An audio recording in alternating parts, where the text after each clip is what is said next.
Welcome to Root Cause Medicine, presented by Spirit of Health, transforming lives through real health solutions. Well, welcome back to the Root Cause Medicine podcast, Spirit of Health. I'm Dr. Vaughn. Got my good friend here, Dr. Jaban, back again. And Dr. Jaban and I have been friends for a few years through Cellcore, and love the fact that he's here in Kansas City with us. And I want to read, if it's anybody's first time being introduced to Dr. Jaban, I want to read his bio for everyone out there. But Dr. Jaban is a chiropractor here in Kansas City, works virtually with clients through functional medicine, assists them in overcoming chronic health conditions. At age 25, he went from being an award-winning college athlete to not being able to get out of bed, sought out countless doctors looking for solutions, and got the old Band-Aid approach and nothing much else, unfortunately. He was later diagnosed with Lyme disease.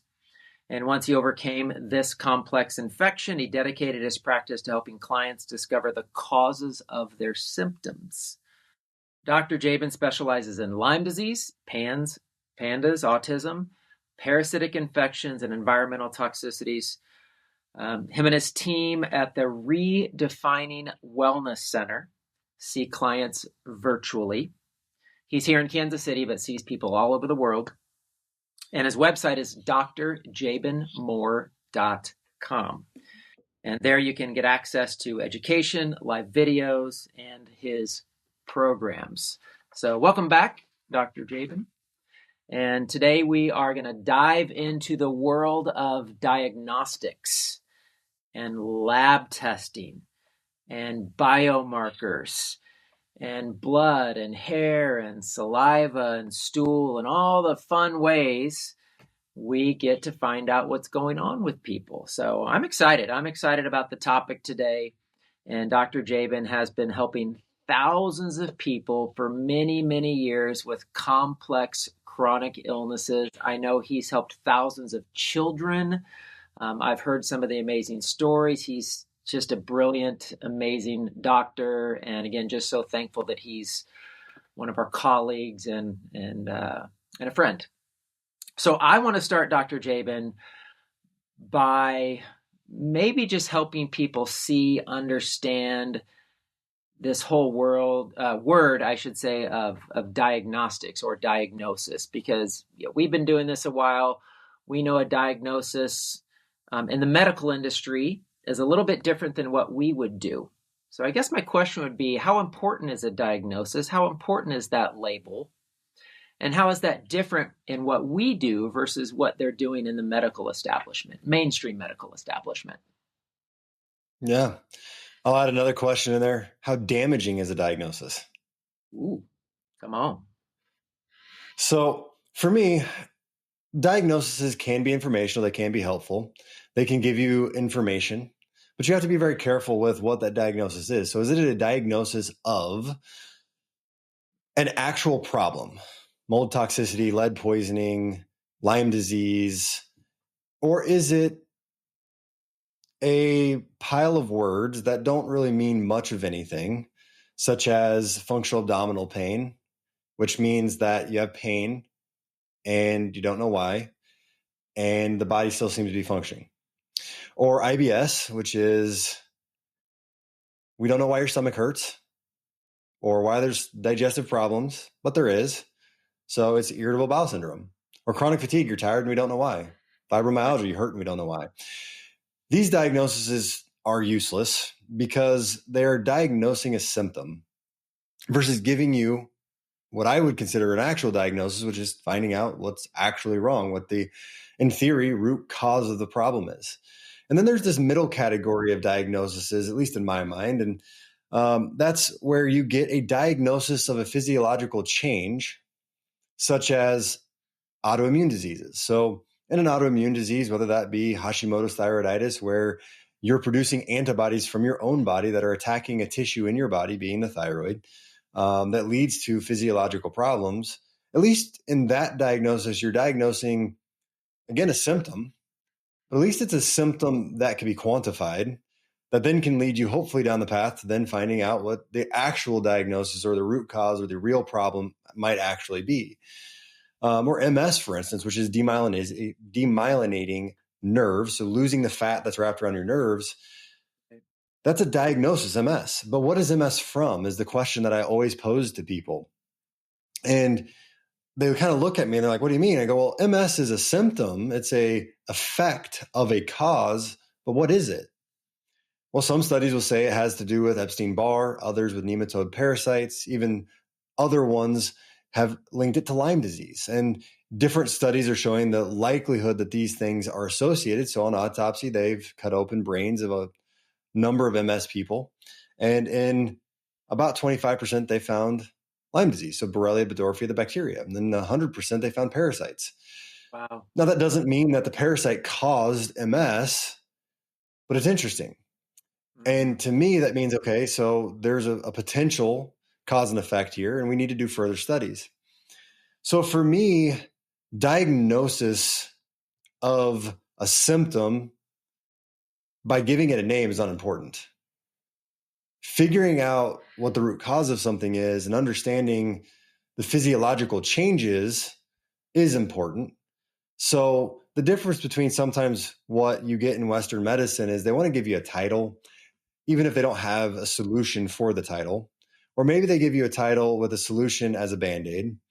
And what I'm doing is I'm looking at your physiological function using different lab testing biomarkers, and then I'm trying to find this caused you to have symptoms, symptom X, Y, and Z, but this is a cause that we can work on and hopefully get better and remove it, and then actually see results of those symptoms going away and then not necessarily needing more care moving forward in an acute way. Meaning, if you have mold toxicity and we get you out of the mold and then detox the mold, then the treatment plan is over with. It's done. And sure, you want to continue doing healthy things into the future, but it's done. Versus if you had chronic fatigue or fibromyalgia or IBS, they may give you a medication like a muscle relaxer for the fibromyalgia forever, because there's no end in sight. There's no solution because there was no causation that they're aware of.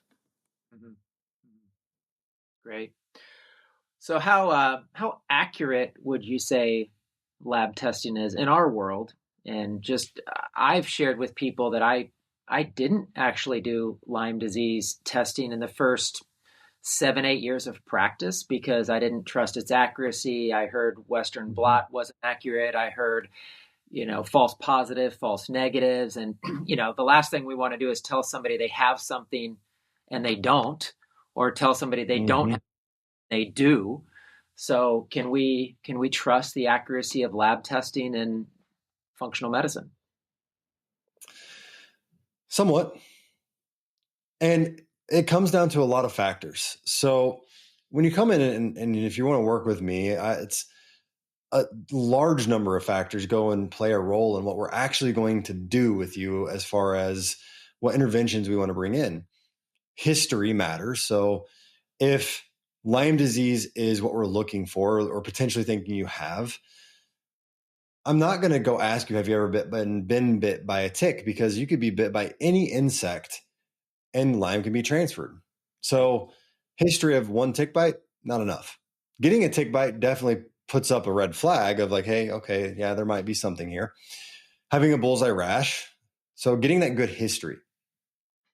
Then getting labs and understanding that labs are tests of your body, right? So if I give you a multiple choice test or ask you questions and the information you give to me, is it 100% accurate to, what you did 10 years ago on Christmas? Can you give me an exact representation of that?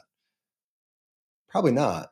Okay, well, a lab test is asking your body questions like, have you mounted an immune reaction to something? So then I have to ask your body further questions like, are you well enough to mount that immune reaction? Mm-hmm. Do you have the resources to build an appropriate immune reaction? Are you reacting to so many other things that this is no longer the priority and may not be your high level immune reaction to show me that this is a bigger priority than what I'm getting in my testing? So some examples of this. I had a couple clients come in from one of those really big medical clinics that I don't like to mention because I never want to get anybody mad to come after me. But one of the really big popular ones and that are supposed to be amazing. And they brought in literally 200 pages of labs. Lyme was in there. It was negative on their blood panel. And then I went and looked at, in the panel that they gave me, their IgG, which is their ability to produce immunoglobulin G, which is what they use to test for Lyme, was almost non-existent. So how could this person mount an IgG reaction if they have no IgG to use to mount the reaction? They were also depleted in B vitamins and D vitamin and a number of other nutrients, including proteins, that you use to make antibodies. So the likelihood that we were going to get a proper answer through using those means wasn't good. Right. So you have to look at the broad picture of the person to understand what testing you can even order on them. Oftentimes I get clients in where their sodium and potassium is very low, so their likely detox pathways are not going to be moving well. Their liver markers actually can be low, so their liver's probably understaffed or supplied with nutrients to get it to do its job. Their creatine markers, which is typically elevated due to kidney usage or breakdown of muscle tissue, is low. So they're probably not moving around a lot to stimulate lymph drainage. So whatever toxins are there may not be making it to the urine yet because they're not moving. So when I see all of these markers low, I'm not going to expect to get a lot of positives in urine for toxins or particulates or metals or molds. I also may not get good results with PCR testing, which means that I'm getting particulates of, say, a bacteria coming out that's showing me that their DNA is there. So when I have a person that's really weakened, lab testing is not going to tell me what's going on as far as root causes. It's going to tell me what's going on physiologically, because I'm going to see deficiencies in the urine of XYZ. And because of seeing that, then I know what different things I can do to support this person by bringing in physiological Band-Aids to then be able to run better testing later to get a more accurate result. So to try to put all that in a bow, you have to know the history of the person. You have to understand their physiological health to then be able to run further testing on looking for proper root causes. And the way I do this is when you come in, honestly, before I see you, I even run a lot of physiological tests. So I run a hair test. I run an organic acid urine test looking for physiological particulates that would tell me one way or another if you are able to detox or mobilize toxins or have nutrients. And then I run general blood work that'll tell me if your blood is in a good place or not, so that I can then decide, do we run a total toxin panel, a Lyme panel, a urine or an environmental toxin panel, and if those are going to be valid. Now, it's not to say that running those at the start wouldn't be somewhat valid. It's just that I know what I'm getting when I have those physiological tests. Because if everything came out low on a total toxin panel, which tests mold, environmental toxins, and metal, and I didn't run any other testing, I would just say, oh, this person probably doesn't have a lot. But if I have that physiological testing and all those markers I mentioned earlier, like the AST, ALT, alkaline phos liver markers are low, if the creatine from the kidney is low and the sodium potassium is low, then if I get just barely moderate mold, I might actually tell you, hey, look, we're going to elevate these other areas. Likely this mold is a bigger problem. Let's do further investigation of your home due to these facts while we're building you, or we could just build you up and redo this test. Right. I think I'd love to talk about blood work a little bit. I love quoting Leviticus 17:14 says, the life of all flesh is in the blood. I think the blood's fascinating. I think it's interesting that God designed the body. And if you think about the different organs and the systems, they're actually all designed to protect the blood, to clean the blood, whether it's the liver or the spleen or the lymphatic system, it's trying to keep the blood healthy. So I definitely believe find out a lot in blood, and I'm sure you've seen it because I've seen it. How many people are sick? They come in and they're like, hey, my doctor says my blood works fine. There's nothing wrong with me. It's all in my head. How important do you think blood work is? And is it one of the primary things you use, especially maybe in the beginning and working with somebody? So I'll start with what I use. I do a hair, urine, and blood start point. So I do all three different tissue types because it gives me all different information. I think blood's incredibly informational about just how broken down your body is, because it's going to look really good as far as the physiological markers, meaning your red and white blood cells, your kidney, your liver, your thyroid markers. Those things are going to look really good within the Western medical ranges about until your body is broken down about 75%. Right. So your body's got to be really broken for your blood to show much. Why? Because your entire body system, like you just mentioned, is designed around making your blood look good. Yep. So it's going to keep its electrolytes. It's going to keep its health. It's going to keep protection. It's going to keep infections out because your body is designed to keep your blood pure and clean. So when we start seeing things out of Western medical ranges, it's been coming on for a long time. So upon that time frame, we've got to go, okay, what's going on here? We've got C-reactive protein elevated, so we've got inflammation. We've got homocysteine elevated, so we're lacking B12 and folate. We need to bring that in because that's going to decrease your body's ability to methylate and detox. So I use a ton of blood work to understand just how bad situations are and also to compare to that of their history because they probably have other blood works. And their doctor probably understands it. So then if we need to work with their doctor on medications or other things, we have a common language in blood work. Now, some other things I do with blood work is I don't necessarily always work from Western medicine ranges, and I use functional ranges or more narrow ranges that are actually for optimal health versus just not dying. Because Western medicine ranges are designed around, you're not dying right now. Okay, go see someone else. When you're dying, we're more acute management. Come back to us. That's our expertise. Unfortunately, that's where medicine has gone because there's such a shortage of doctors and time and knowledge that they just don't have time to deal with people that are not literally dying soon.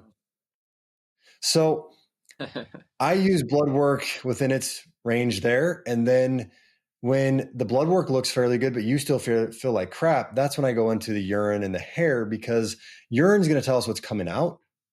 It's going to give us an idea of the toxins, the minerals that are being used up, which can give us signs and symptoms of how hard your body's working to keep that blood perfect. And then hair is that 90-day test where it's giving us a really, really wide, broad-based view of your last 90 days and how your body's functioning. So maybe your blood today looks good because it exchanges and cleans several times a day. So your blood could change every few hours, which is why when you're in the hospital, they test your CBC every few hours if you're in an acute situation, which is great because blood, again, goes back to being well really quickly. Hair, it's a 90-day test. So if today just happens to be the day you do your hair and you feel really good, we're not going to get bad information in comparison to the rest of the 89 days when you felt bad. And urine, I usually say, is more of like a 3-day test. That's going to give us information over a 3 to 7 day span of what you ate, drank, how stressed your body was. So I use each one of those to pull information. Also, for instance, blood work. I don't want to get a cortisol test from your blood work. When I come at you with a needle and pull cortisol, isn't it likely that many of you that are listening, and even if you don't have this reaction, have a little bit of a fight or flight when a needle is brought in front of you, much less when it's stuck into you, which your subconscious, no matter what you think, has I've been pierced, releasing an adrenal hormone to protect me. And cortisol is like this, it releases immediately. So that can affect your test right then and there. Right. Now, many of my clients, it's a buildup. It's hours before going and getting their blood drawn that they're starting to have, I don't really like doing that. Oh, there's a needle coming after me. I don't have to breathe. I'm going to look away. So cortisol is going up, just going in for blood. So I like to use, even for that, either urine or saliva, because what test you run through what method you run it, meaning blood, urine, saliva, hair, is going to matter. Mm-hmm. So what are the chances, because we've seen this, we've seen people go to the doctor, run a bunch of tests, can't find anything. Blood work looks fine. They run other tests. Everything looks fine. What are the chances you're going to run labs on somebody? And we're talking to somebody who's not well. They've been ill for many, many years. What are the chances you're going to run those labs on people and say, oh, I don't really see anything. I don't know what's going on. It is a very, very, very, very rare occasion that I've ran labs and not found something on a complex chronic illness person. But like I said, my standard start point of blood labs is like down the rabbit hole for most people. Mm-hmm. Not to say that I overrun labs, but my thyroid test is 9 tests. I'm running inflammation tests. I'm double checking, yes, the CBC and CMP, but I also look at it a little differently. So like, for instance, if your albumin is above 4.6, which is a protein, the most likely reason for that is dehydration causes it to go up. Well, why would you be dehydrated? Stress. Stress increases cortisol, which is your stress hormone, which then increases your body's fight or flight state, which then uses up electrolytes, leading to increased dehydration because of a lack of electrolytes. Right. So if I see albumin elevated, then I'm going, okay, well, we need to look at that hair test and we need to see, have we depleted some minerals? Okay, if we've depleted minerals, there's certain patterns that you look for different problems. Now, is copper an issue? Well, that's a very important thing for bacterial metabolism. Is manganese different? That's for viral metabolism, along with zinc. Is boron or molybdenum an issue? Well, that's an issue that comes up when we have uranium or other environmental toxins or acetaldehyde from fungus. So that starts giving me some information. And then if I look at your urine test and see Krebs cycle that's off, or oxalates elevated, which is a byproduct of mold. I've got a whole list of tests that are off when you have mold toxicity. So it starts giving me signs of physiologically, we have these little tweaks that are shifted in this way. So I need to go look for this problem because that problem causes those tweaks. Mm-hmm. So if a person comes into me and they have a little bit of candida yeast, they have elevated oxalates, they have B2 deficient, they have more than 2 or 3 markers of Krebs or their ability to break down fat and sugar. They have methylation toxic exposure markers, all in the organic acid test. I'm going, hey, this person has mold or they have uranium and we need to find it. So we start going down the rabbit holes. Yeah, cool. Well, maybe to shift just a little bit, parasites is obviously a huge topic. And I've heard it said, you hear different things, but one is you hear parasites are notoriously hard to test for. Stool tests aren't necessarily accurate related to parasites. I think a lot of people assume that, well, if I had parasites, it'd show up in a stool test. So maybe you can explain why it doesn't often show up in a stool test. And then there's the joke about like, hey, do you have a pulse? Well, then you have parasites. So like, does really everybody have parasites? So since it is a big topic and it's a real issue, even though it's often denied in our current medical world, where are you at with testing parasites? This is a good question. So let me dive into it by saying this. It is something that's denied. However, 1 million people in the United States yearly are diagnosed with Giardia, which is a parasite from water sources or outdoor issues, meaning they went to their doctor because they were having such a problem that they had to get a diagnosis and a treatment to fix it. Many times more than that, so it was 1 million, many times more than that, people don't go to the doctor because it's not quite to the acute medical level. Right. The World Health Organization expects more than 3.5 billion people right now to be infected by intestinal parasites. 100 million people a year are infected with strongyloides, a nematode parasite that can just wreak havoc on your body and the world. So roughly half the world is expected to be dealing with an intestinal pathogen that is actually causing problems. Now, to further explain this, if you're coming in with chronic illness, your immune system, we probably can agree, is probably not operating the way it should be. Your body for sure is not operating the way it should be. So what makes you think that your digestive tract is defending you against millennia old organisms that are designed to get in your body when you're weak? Right. Probably not happening. Also, complex chronic illness, you're stressed to some degree, whether that is like actual outboard stress from work and family or internal stress from being sick, which decreases your hydrochloric acid. Maybe you've taken an antacid on top of that, which then makes your digestive tract more vulnerable, allowing parasites in. You may have taken an antibiotic at some point in your life, which wipes out different strains of bacteria. And we've now identified specific strains of bacteria that actually defend you against strains of parasites. So there is a bacteria in your gut, and don't ask me the name because I don't remember, because it's like lactobacillus with a bunch of numbers behind it. That's job is to defend Giardia. So if you've weakened that bacteria, you don't defend against that parasite. And that goes on. Like there's one for strongyloides, there's one for blastocystis. So if you've taken antibiotics or antacids, you don't defend as well. If you have any GI symptoms whatsoever, you have a dysbiotic digestive tract, and it may not perfectly defend you the way it should. So after saying all of this, where do parasites come from? Everywhere. If you have an animal, you probably deworm them at some point. Why? Because they live in the environment you do? Not because of their food, because their food is tested and retested and over-tested for parasites and toxins. Right. You feed it these little pellets that are definitely not raw, right? Whereas you eat meat or vegetables or fruit that's real whole food things that are not in a box, at least sometimes. And I hope all the time, but most people not all the time, although I want people on a whole food diet. And in that whole food, unless you are charring it to the point where it's black across and all the way through, organisms get on it and in it and through it. So the likelihood is that not that you are avoiding parasites and that's how you live and breathe and stay well from parasites. It's that you are getting parasites into your body. And your body, when in healthy states, is designed with hydrochloric acid and digestive enzymes and a microbiome that is particularly built specifically to defend you and keep you well and healthy.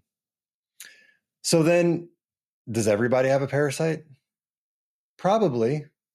We all have funguses, bacteria, viruses, and parasites that are uniquely cultivated by our microbiome and our immune system to do jobs to help support you to get you well.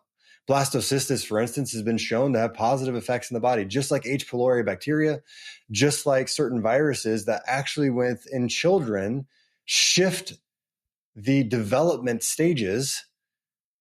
When you get this sickness, it's like, oh, turn on this gene. Okay, now we start developing.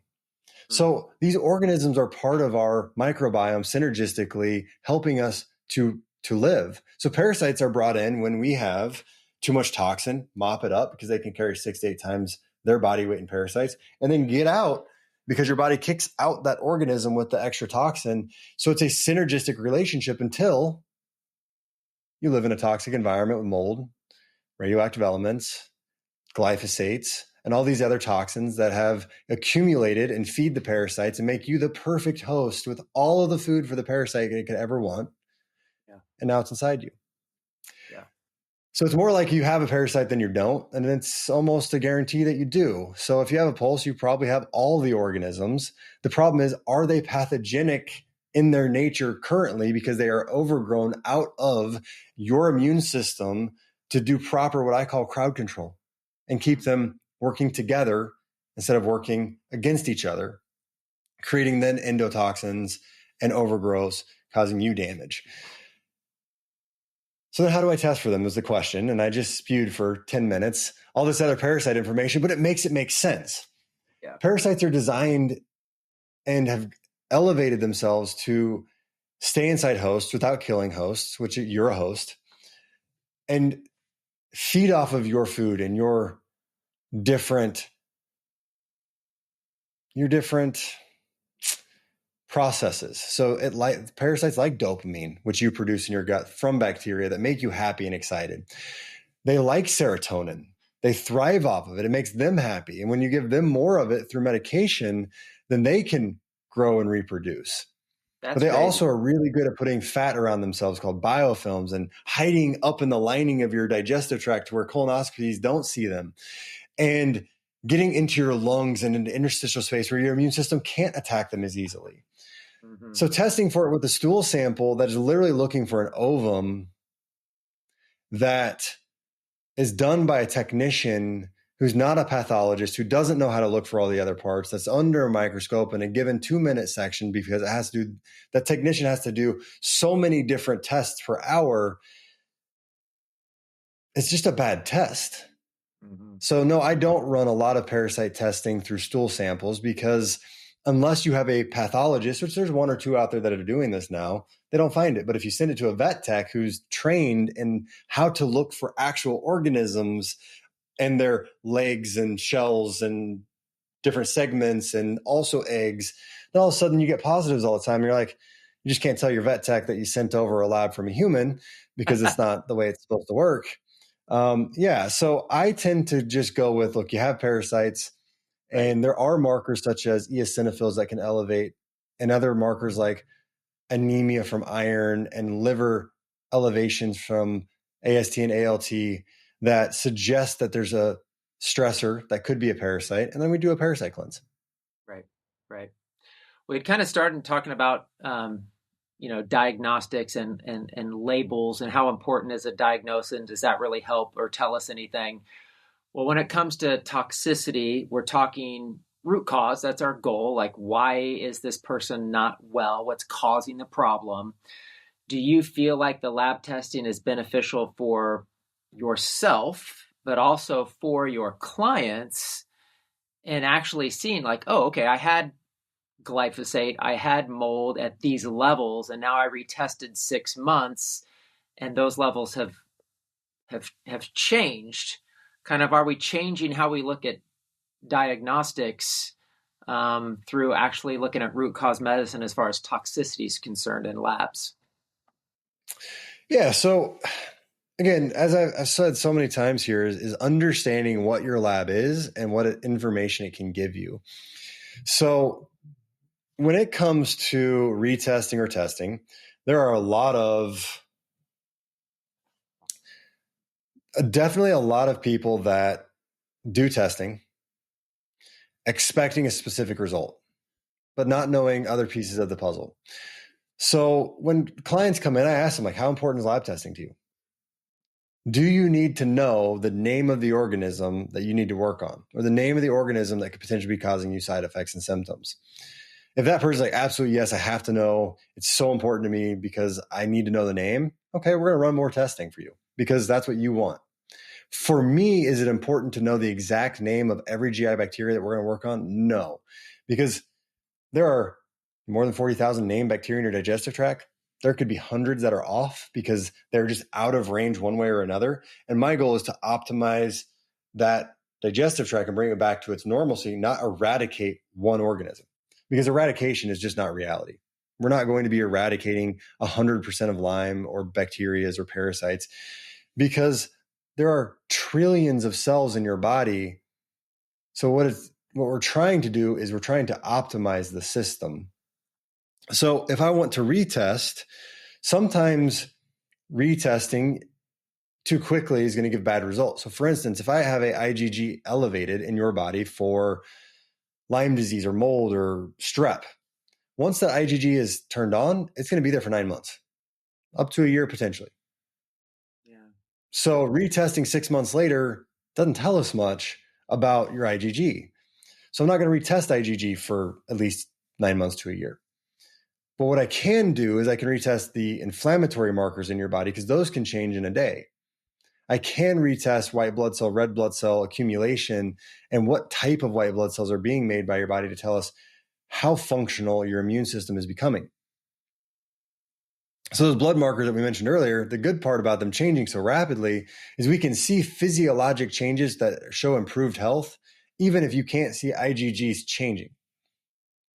And then when it comes to toxins like mold and glyphosate and mercury, you can have mold and mercury and glyphosate in interstitial spaces, sequestered in fat cells, some of those things in bones. And it takes 7 years for bones to remineralize. it could take years for you to lose all the fat that has sequestered toxins. So if you're wanting to test today, when you've been out of mold and away from those things because you've worked with other doctors for 2 years, and then you get a result, and then you want to test 3 months later to see if the result changes, but we just increased your physiology, which increased your body's ability to detox. So your body's now cleaning the fat cells out and remineralizing bones a little faster. It may look worse. Right. So you just have to know the person, the circumstances, their physiology, to be able to tell them how long in between lab testing you want to do and what are they looking for as far as change. Because I had one client come in and she honestly didn't even hardly want to work with me. She'd been with several other providers over the last few years, but for some reason she decided to come in and she wanted me to run labs, and we ran them. And she's like, "I'll give you 3 months to make me feel better." I was like, I'm going to help you either way. I don't love the 3-month timeline and then done, because with someone who'd been sick for 20 years, that seemed a little short. Yeah. But I was like, how about this? We'll retest in 3 months. We'll see where things are. If you want to move forward, great. If not, okay. So we did. We did 3 months. For the first time in our life, physiological markers got better. The Lyme wasn't gone. The metal toxins weren't gone. Hashimoto's hadn't gone away. The thyroid markers, inflammation markers, blood markers made progress by 10, 15% back to normal for the first time in 20 years. So I'll give you another 3 months. Mm-hmm. And we just had expectations that were realistic, which allowed for us to run the right labs, to see the right things that could change, to then keep her motivated. Because she had no intention of starting back into the functional med world, because she had just kind of accepted, I'm sick, I feel like crap, and this is going to be it. Well, 2-3 years later, all of her labs came back normal. Her antibodies for autoimmune was gone. She felt so much better. I had then seen her son and her daughter, and we were happy.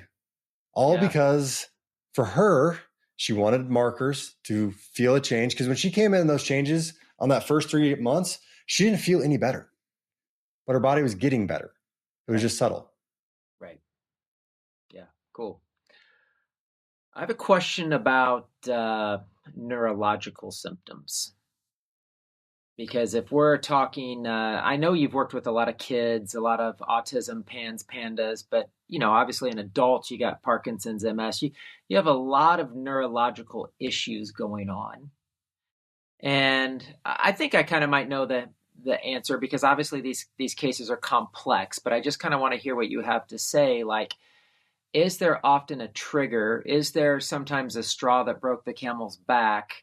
It is important to know, like, I know there's a test called a neural zoomer that we run through Vibrant. It is important is the lab testing helpful in helping us determine neurologically what the problems are? So yeah, you can definitely do testing that can give you what physiological changes potentially are happening in the brain. So you can do a neural zoomer to see if there's tissue being attacked, like in Parkinson's or PANS, PANDAS, or dementia, even Alzheimer's. You can run testing to see what your energy system is doing, to see if there is an effective change that can be made there. However, there's also MRIs and neuroquants, which can show you structure changes in your brain that can also link to symptoms. So I think when we're talking about neurological symptoms, we need to be multifaceted. We need to look at, is this an autoimmune attack on the brain? So run a neural zoomer plus. Is this a lack of energy getting to the brain? Look at Krebs cycle in the organic acid test.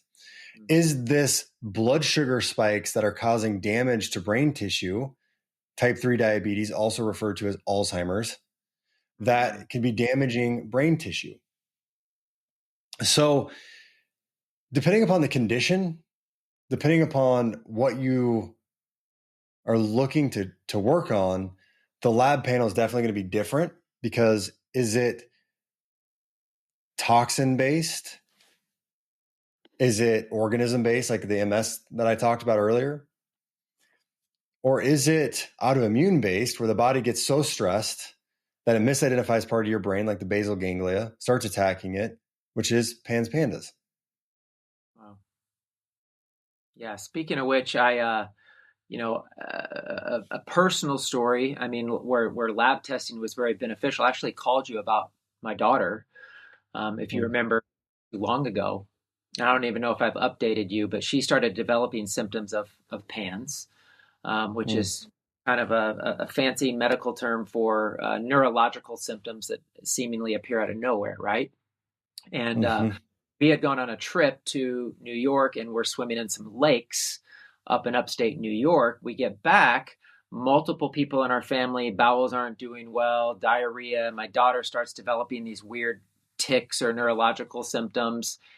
And I immediately jumped on the lab testing and found some Borrelia, found chlamydia Mm. pneumoniae bacteria, and also found protozoan parasites. It actually showed up in the stool sample, which I know it doesn't always show up, but it showed up, and able to jump on treatment protocols really, really quick with herbals. With we did Rife, we did foot baths, we did some lymph massage. We just went after it, and she's 90% better. If you didn't know what to Mm. look for, you don't notice it anymore. So it's just neat. And I don't know, this isn't necessarily, I mean, that's kind of a story about lab testing, but I'm going to tell you what I saw in my daughter because I'm curious to see if you've seen this. And maybe because we caught it so quickly. But the symptoms started in her eyes and her neck, went down into her the abnormal movements in her arms, even down into her legs. And then we started treating her. I actually saw it reverse out. The leg Mm-hmm.